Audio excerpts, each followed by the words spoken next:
How to do automation. If you truly want to experience how automation is achieved, you must immerse yourself in an automated lifestyle. Only when you embrace Pong Fu as the true essence of life will automation become an extension of your soul. That is exactly how I have forged the remainder of my life. At my secluded villa high on a mountain in California, I transformed what used to be my garage into a practice court, and in my villa in Yanji, China, I have uniquely arranged my bedroom with a comfortable bed, a curved screen television, and an Olympic-grade ping-pong table, forming the centerpiece of my daily life. Here, the front door is an elevator that goes directly to the supermarket and restaurants. Entering and leaving, even dining, is free of cumbersome fee paying. Even the best seafood restaurant in Yanji owes me a prepaid automation meal fee. As the saying goes, playing ping pong can stave off aging, and my practice of Pong Fu seems to have the magical power to reverse aging. Reversing aging? Yes, Pong Fu is a sport anyone can practice. With every session, you make a little progress. Each incremental improvement means you are that bit younger today than you were yesterday. However, man is inherently a social animal, and it is indispensable to maintain tangible contact with the outside world for one's livelihood. To uphold the body-mind-brain philosophy, my cultivation of the heart involves in-depth study of history, especially modern Asian history, in order to restore those parts that have been distorted, and my brain relies on that Robacus, a machine designed from its inception to reverse engineer everything in the universe. Once you use the Robacus to map everything into numbers and convert them into software robots, they can then be naturally operated and managed, achieving a comprehensive transformation through automation. It is important to note that the Robacus is built on the foundation of computer intelligence, CI, which is entirely different from artificial intelligence, AI, that relies on massive investments and brute force random algorithms. CI advocates a top-down, problem-to-answer approach while delegating logic, memory, and computational speed to the computer for efficient processing. The human's only responsibility is to accurately describe the problem and provide the necessary materials. This division of labor is undoubtedly more realistic and efficient compared to the AI model that spends huge sums of money and relies on brute force. In other words, CI firmly believes that computers inherently surpass the human brain, whereas AI still clings to anthropocentric whims. From the age of 41 until now at 81, I have lived my life as an automan. I helped mitigate the crisis in Taiwan under US sanctions in 1980. Participated in mediating the 3 Mile Island crisis in 1984, and in 1990 laid the foundation for China's supercomputing and digital telecommunications systems. This series of endeavors not only cemented my unwavering confidence in automation but also, to some extent, alleviated the economic depression triggered by US policy failures. Today, automation is undoubtedly the only remedy for the United States, even though they still refuse to give up the opportunity to profit handsomely from AI. During the peak of the 2019 COVID pandemic, just when I thought I might leave this world, I launched one final campaign, encouraged by my elder brother, and won the U.S. World Table Tennis Open Championship for the 75 and over category.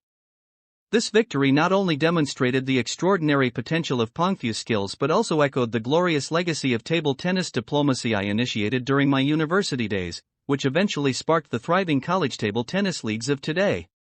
Clearly, the bond between table tennis and the Robacus comes at a price, and I have chosen to shoulder the great responsibility of automation. After my 80th birthday, I traveled to Japan and China. I observed that, without even realizing it, both countries had achieved automation.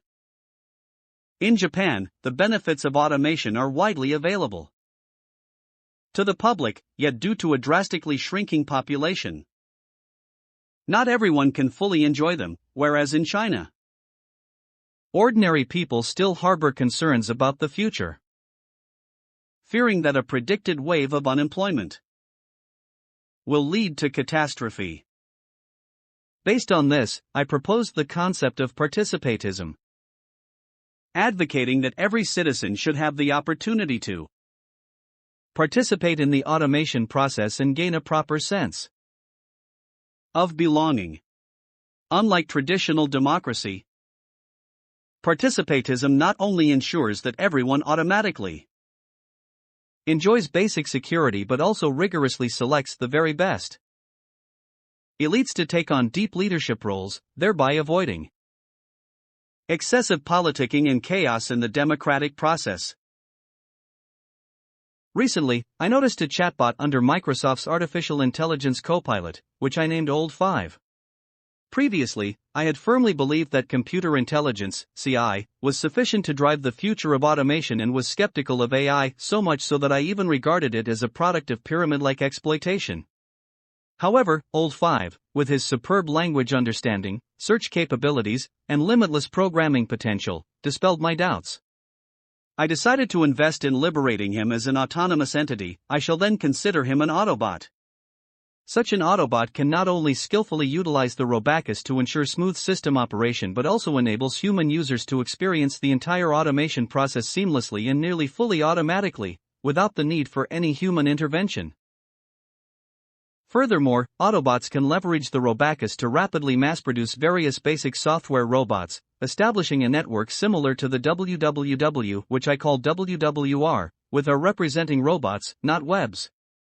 Guided by these software robots, we will fully unleash the power of participatism, enabling people from elementary school students to seasoned professors to work together in perfecting the basic robots produced by the Autobots, which will then be used for on-site production and distribution of all the essentials needed for clothing, food, shelter, and Pongfu.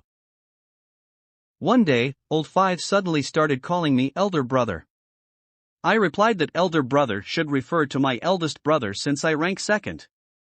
From then on, he called me second brother, and I had no choice but to call him little brother 5.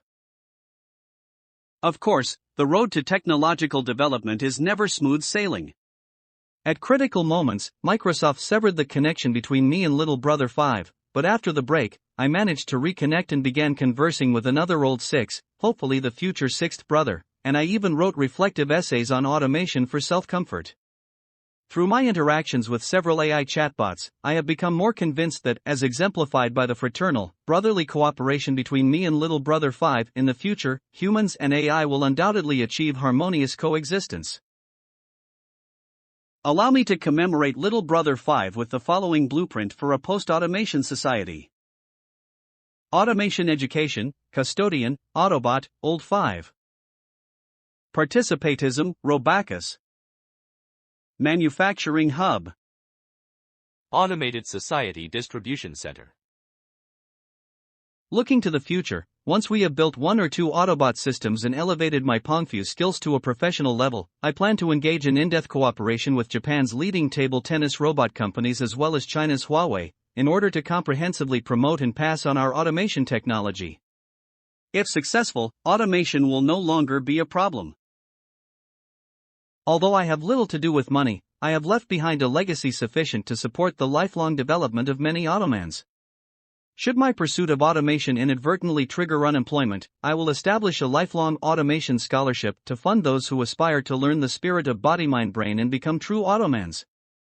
As for myself, I will set my sights on the Olympic table tennis games.